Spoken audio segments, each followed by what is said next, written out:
So a couple of videos back, I mentioned that I was considering picking up a small commuter car to kind of take the load off the Tahoe for daily driving.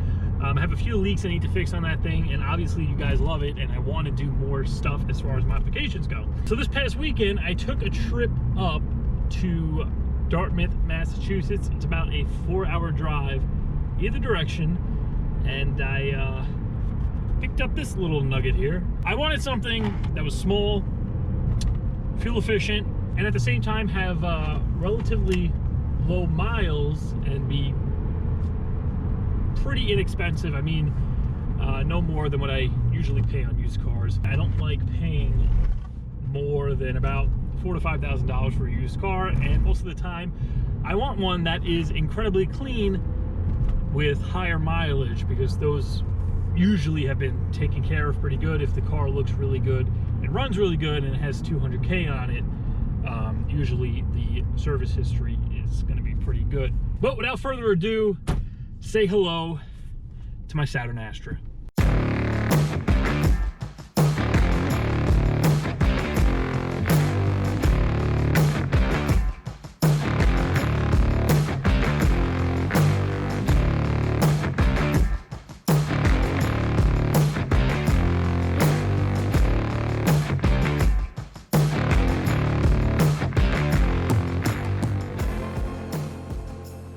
So I am willing to admit this is an odd choice for a little commuter kind of car. Now, what makes it odder is the fact that I went out of my way to specifically find this car. I wasn't just kind of browsing through Facebook Marketplace, come across this and say, oh, you know, that has good mileage. What kind of car is it? Whatever, it'll do the job. No, I specifically was looking for a Saturn Astra 3-door coupe with a 5-speed manual. Now, I'll get more into the details on why I wanted this little thing specifically in the upcoming videos, but basically, I think this is going to do everything I want it to do. It has a 1.8 liter Ecotec in it, and for any of you guys overseas, you know this as an Opel or a Vauxhall Astra. Down in Australia, it's actually branded as a Holden, and this car is literally an Opel. It was built in Belgium, shipped over to the US, and then they basically just throw Saturn badges on it and, you know, call it a Saturn. But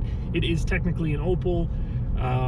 Over in Europe, it's branded as a Vauxhall Astra, and once again, down in Australia, it's a Holden. I think it wears different badges all over the place. I think it's branded as a Chevy Astra somewhere, and there might actually be a Buick in there somewhere. But this thing has 63,000 miles on it. It was a 2-owner car. I paid $3,600 for it. I got it from a dealer. The guy wanted $3,900. Told him if I come up to Massachusetts, a 4-hour trek, I'm most likely gonna buy the car.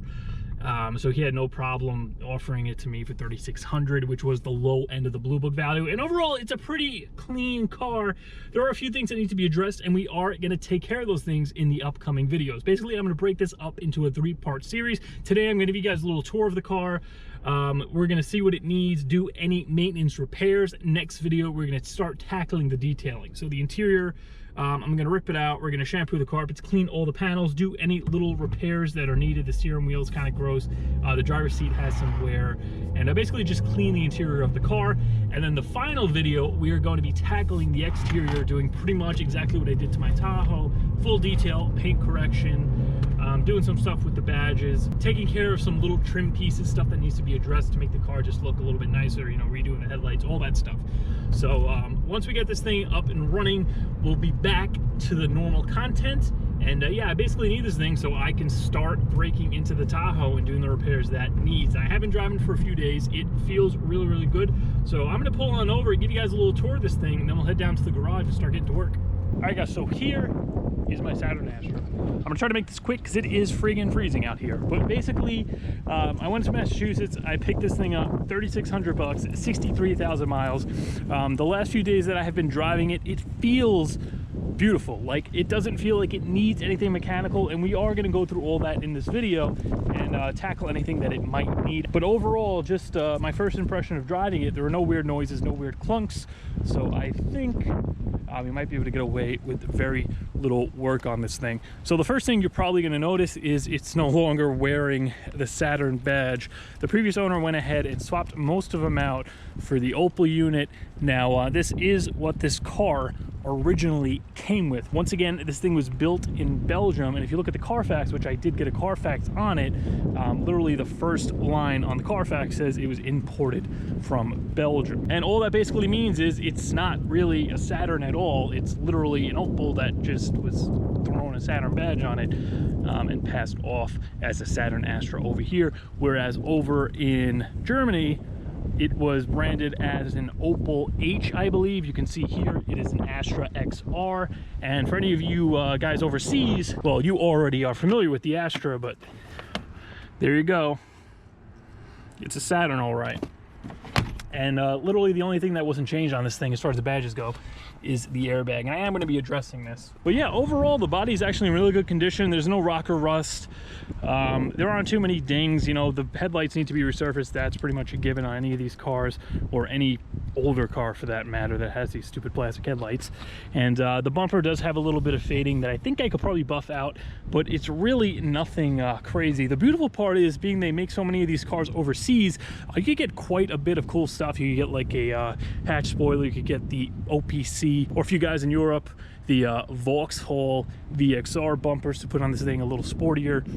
I think you get like side skirts and basically make it look pretty cool. Unfortunately, over here we only get the 1.8 Ecotec 4-cylinder, and you know, it's a 4-cylinder overseas too, but I believe they also get a turbocharged motor that makes around, I think, 200 or 240 horsepower, where the 1.8 in this thing makes a measly 138 or 140, I believe. Coming up top, you can see it has a sunroof. This is not factory to this car. These actually came with this huge panoramic unit, and it works pretty much exactly how a factory sunroof works. There's no weird smells in here, so I know that it's not leaking or anything like that. When I got the Trans Am, I knew the T-tops were leaking because it smelled like absolute hell inside. Just, you know, mold, mildew, just that musty kind of basement smell. So I am glad that the sunroof works, and this is an aftermarket Webasto unit.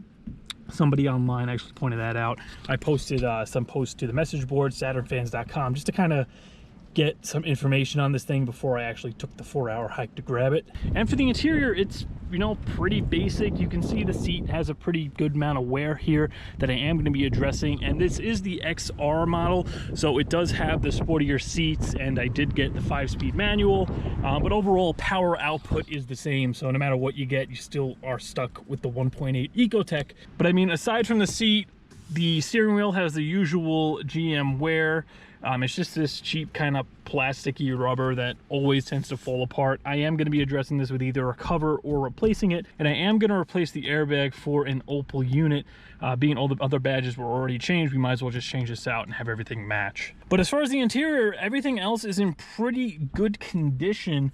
The only thing I need to fix is the door panel on the driver's side here. You can see somebody drove a screw in this because the top of it is separating from the understructure of the door panel. Another common issue on these cars, but I think I could get in here with a little hot glue and just kind of pump it in there, press that back down, take the screw out, kind of fix this, and the interior will be good to go. Once again, next video, we're gonna kind of take everything out, do the seat, clean everything really well, give it a good shampoo, and then we're gonna be moving on to the exterior. A couple of other things that do need to be addressed out here: the trim on the roof here, another common issue. The paint or the rubber coating has come off, so I'm just gonna remove this, sand it down, hit it with some satin black, and I have a replacement for the driver's rear taillight, because you can see there's some dirty in there, and it's separated at the top, and when it does rain, it does get water in this, so I was able to find a replacement online, and I'm just going to swap that out. Passenger side is perfect, and overall the body is pretty clean. You know, there are a few dings here and there. There's a little ding back here in the hatch, a little scuff, but I did pick up some touch-up paint. Taking a look inside the boot, there's not much going on here.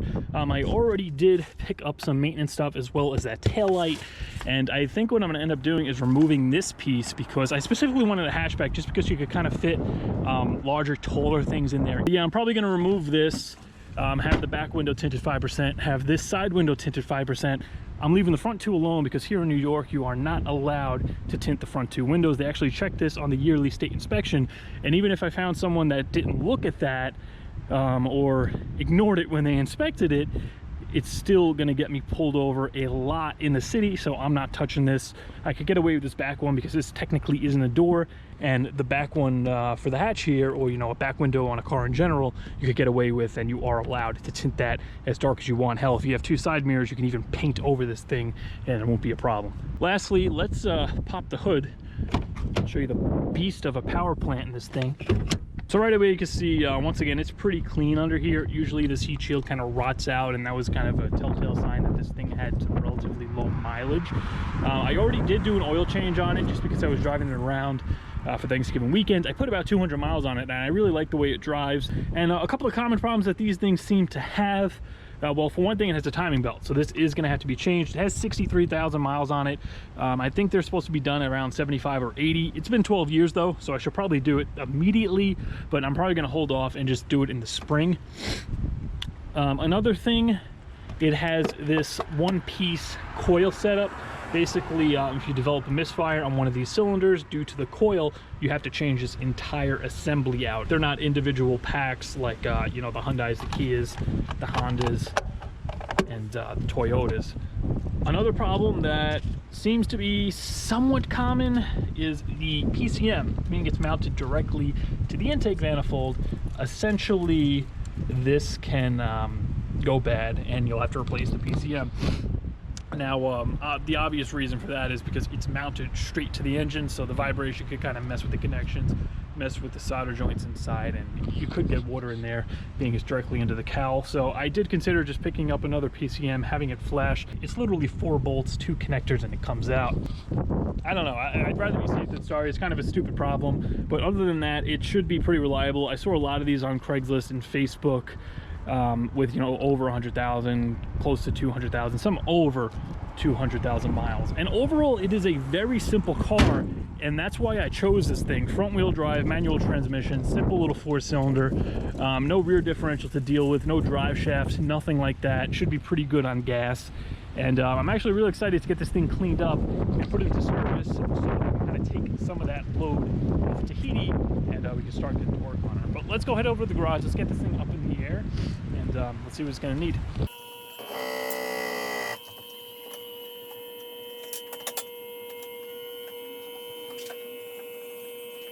All right, so with the car on the quick jacks, let's take a look up front first. Now, one thing I noticed when I did the oil change, there's like no leaking under here. The oil pan is bone dry, transmission is bone dry. A common issue on these things are there's like an oil seal. I think it's like the cooler or something. Basically, there's like an O-ring on the front of the motor, kind of behind the exhaust manifold. That tends to leak, and I might have to change it eventually. There's a little bit of, you know, dry seepage up there. Nothing too crazy, and the whole bottom here is completely dry, so I'm checking off leaks as not being an issue and nothing we need to repair. The flex pipe, which I was told by the dealer had just been replaced. When they heard I was coming up to get it, they said the exhaust was making noise and they replaced it. Looks fine. Looks like it was done by an exhaust shop. You know, the welds are decent. There are no exhaust leaks. Nothing sounds weird, and this is a common issue, especially up here in the Rust Belt where these always rot out. Everything else though, frame looks, you know, perfectly straight, like the subframe. Nothing looks weird, nothing looks rotted out. Typical surface rust, really nothing crazy. Brake hoses look all right. CV axle boots look fine. It does appear to have new brakes on there. The dealer did tell me they put cross-drilled rotors on the front end pads. I don't know how long ago that was.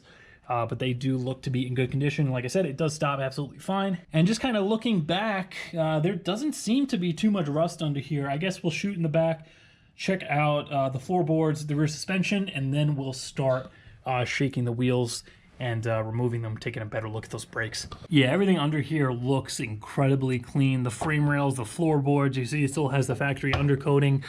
Absolutely no rot, no dents or anything weird from jacking it up. All the brake lines, fuel lines look perfect. Exhaust looks pretty good. You know, it's got some surface rust on it. The cat looks fine. The heat shield for the gas tank has some surface rust. Really nothing uncommon though. And everything else looks really, really clean. Rear suspension, it does have a solid rear suspension. It's not full independent. And, you know, simple shocks and springs. just like most kind of economy cars like this. And I think the Cobalt has pretty much the same setup. Little rust on the backing plates, really nothing major. I can't really get a good look at these brakes. The rotors look all right. I'm gonna have to pull these wheels though to check the pads. A little questionable, this clamp for the muffler, a little bit of rot. It still looks pretty solid though, so even if the clamp broke off, I could probably get something else around here. This is just to the muffler anyway. Muffler itself is in great condition.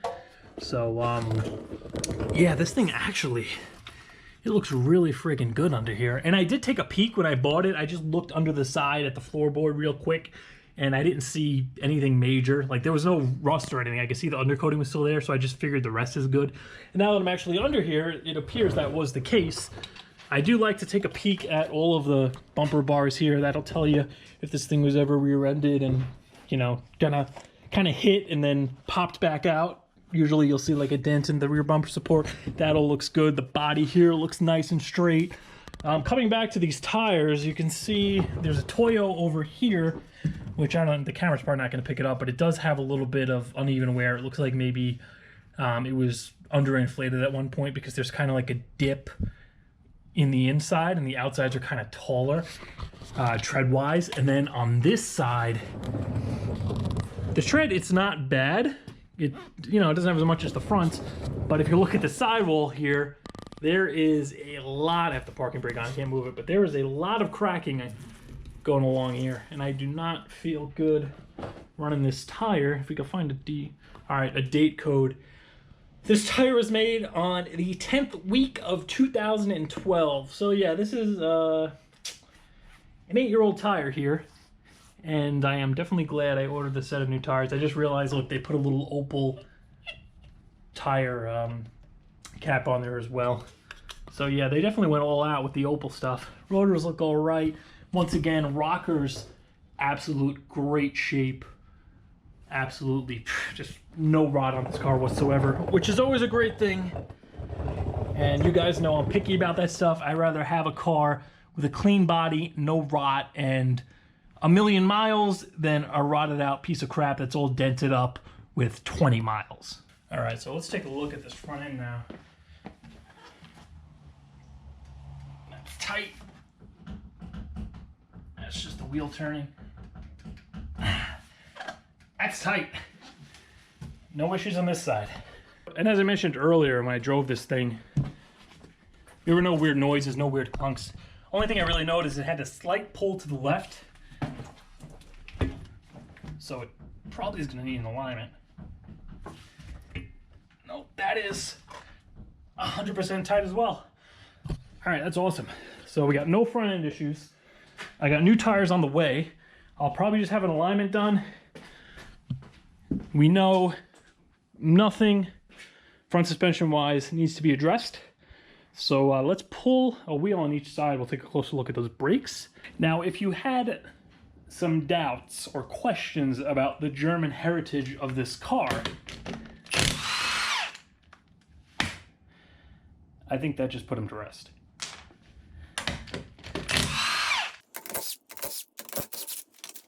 Oh yeah, these are brand new.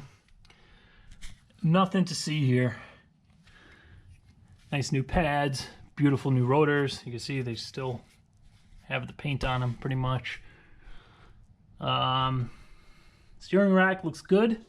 No leaks. I know these links here, these stupid plastic angle links, are kind of an issue. You know, they wear out, cause noise, but once again, I heard no issues on the test drive, and they seem tight. And I'm not gonna even bother pulling the other wheel. Obviously, I'm assuming it would have new brakes on both sides. And looking at these wheels, I know they did say they put new tires in the front, and these tires do look new, but it has really old wheel weights, so I'm assuming they weren't balanced.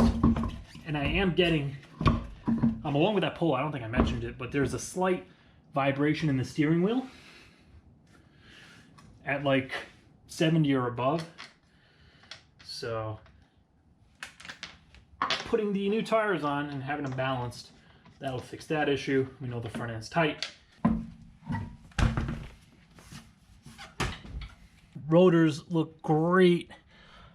Plenty of pad depth. So I'm really happy so far. Let's get it back down on the ground. We'll take a look at the air filter, throw some plugs in it. Coolant looks fine. Now we gotta do something about that. The battery hold down's a little loose. It looks like they just missed the battery when they put the bracket in. What the hell is that? Oh, Camaro wheel just fell over. And the battery, 12/8/18, so it's about what, like 2-year-old battery? That's not too bad. We should be good with that for a while. So later today, I'm gonna pick up an air filter, a serpentine belt. I ordered, I got a set of NGK Iridium plugs, and I got a valve cover gasket, because that's kind of a common problem too, and I don't know what I'm gonna find when I pull that coil. But, you know, worst case, all that stuff turns out to be good. I mean, I'm still gonna put the plugs in it, but if the air filter and the valve cover is fine, I'll just hang on to them, because it's gonna need them eventually. Oh wow, I was not expecting to find that. It's got a K&N in it. It's dirty, but it still has a K&N. All right. I was wondering why the engine was a little loud for what it was. You know, I might still, I don't know, I never actually cleaned one of these. I always put them in my cars, but I never actually had them in like long enough to see them get dirty like this. So I might just look up the cleaning procedure on this. All right, so I got everything I'm gonna be installing. I picked up Iridium plugs. I gotta check the gap on these. I'm not sure if they are pre-gapped or not. I got a serpentine belt, and I have a stock air filter as well as a cabin air filter. I'm gonna assume they didn't change the cabin because it's not hard to get to, and you gotta pull the whole glove box out manually, like with screws to get to it. It isn't just a little hatch. So we're definitely gonna be popping this in, and I think I'm gonna pull the K&N out, and I'm just gonna throw the factory style filter in there. Just because the K&N's dirty, I gotta clean it out. And I have the new filter anyway, so we'll just pop that in for now. And while I have that out, I'm gonna probably pull the bottom of this air box out. It might be a little easier to get to the serpentine belt, but I think that just has a spring tensioner, so it should be really easy to swap. And yeah, with this stuff done, it's pretty much just gonna be time to go on to the cleaning.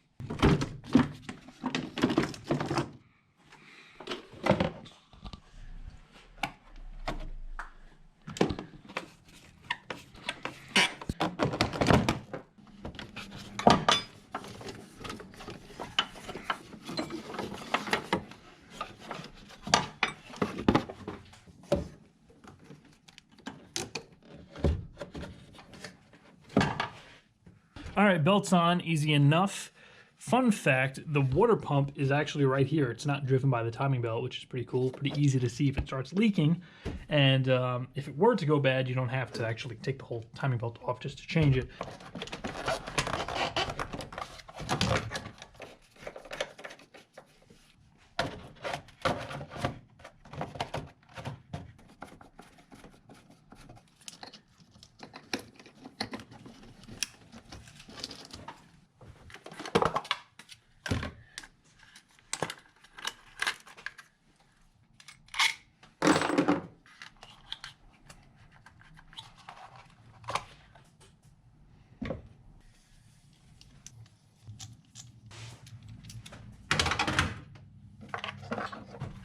All right, so the owner's manual states the gap for these is supposed to be 35.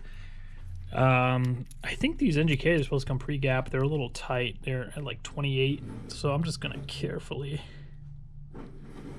open them up a bit here.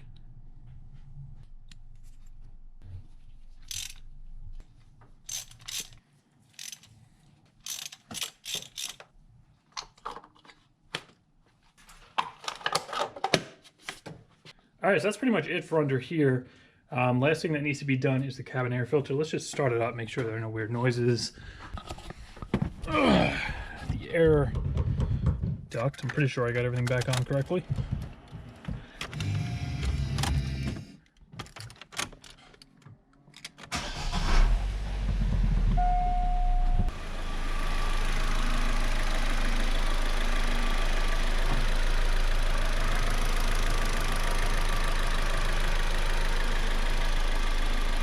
All right, that sounds perfect. I still got to do something about this. I guess I'll fix that, and then we'll do the cabin. All right, so I took the hold down bolt off. There's another bolt under it that's for the actual hold down, that's just for this like cover or whatever the hell this is. But the problem is the lower nut, that whole stud is spinning in the plastic. And I was able to feel under there. There's no head on that bolt. It's literally a stud, and I can feel the end of the stud just spinning in the plastic. So it's basically screwed. I gotta get like a battery tray or somehow pull that out and put a nut in a bolt. So what I'm gonna do is throw this back on here, and I'm gonna just use a couple of washers and throw the nut back on the top for this cover. And then I think that'll hold it, because the back lip of the battery is in the back side, but the front doesn't have anything holding it.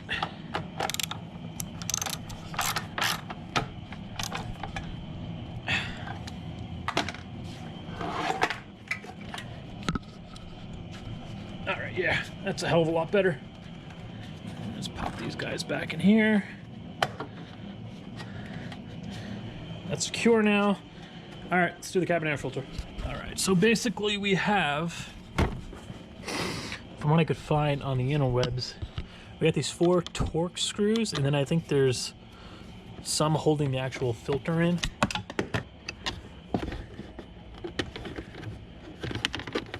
All right.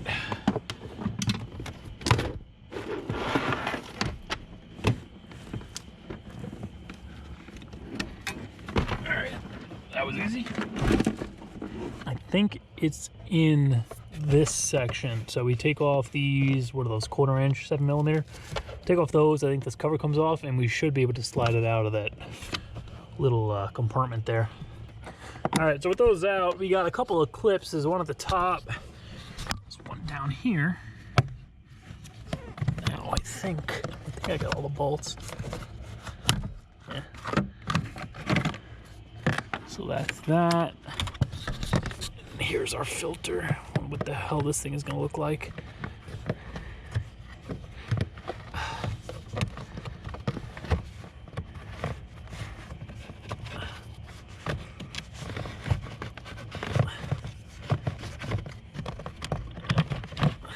Oof. All right, yeah, this is definitely dirty. Definitely not the worst I've seen, but because it's mounted sideways, all the crap like fell into the box. Oh yeah, that's pretty gross.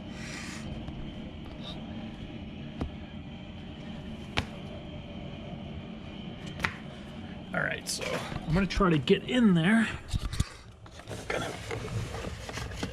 All the junk seems to be at the back here. Just kind of scoop this out.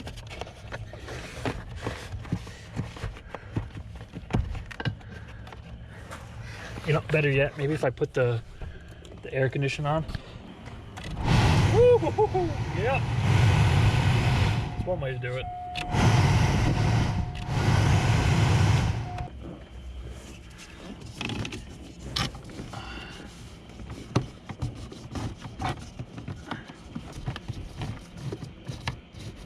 Ah, there it is.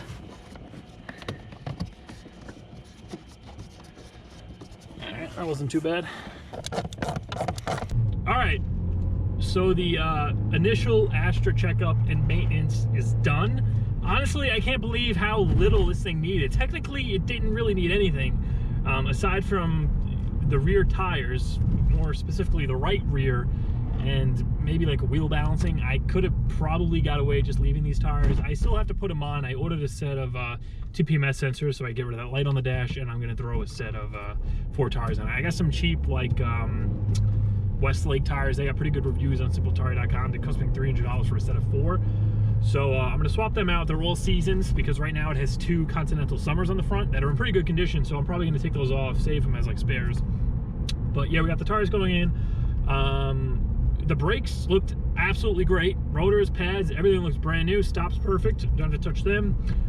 The belt is done. Cabin air filter was filthy. The only thing it really needed was the cabin air filter. Everything else was like fine. Even the spark plugs, I probably could have just left them. But you know, it's a little 4-cylinder. They cost nothing, so I figured why not put like a set of iridiums in it. But next video, we are going to jump into the cleaning on this. Once again, we're doing the seat. I'm going to change the seat. I already have a replacement for it. We're going to fix the steering wheel, completely clean the inside, shampoo everything, detail brush all the door panels. We're going to fix this where it's kind of coming up, and basically just really fine-tooth comb, clean the interior out. Basically the exact same thing with the Tahoe when I got it. And then, yeah, we're going to do the exterior, the paint correction, really clean this thing up. I think it's going to look really good once the paint is all buffed out, because it's kind of dull. It looks like it's neglected. There's a lot of kind of...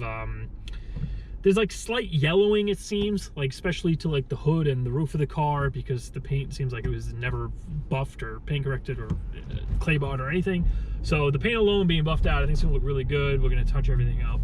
And by all means, you guys, if you want to see more content on this, definitely leave a comment or let me know. I'm trying to keep this short because I know this could kind of be a little bit of a boring car.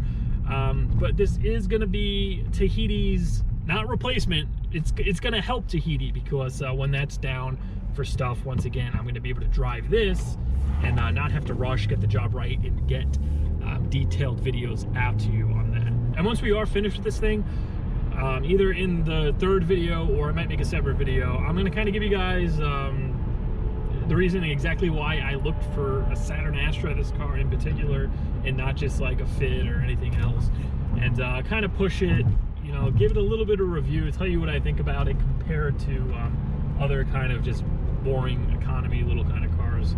And yeah, that's basically going to do it, and we'll be back to our regular scheduled content both on the Trans Am and the Tahoe. But once again, guys, that is going to do it for this video. We'll see you in a few days.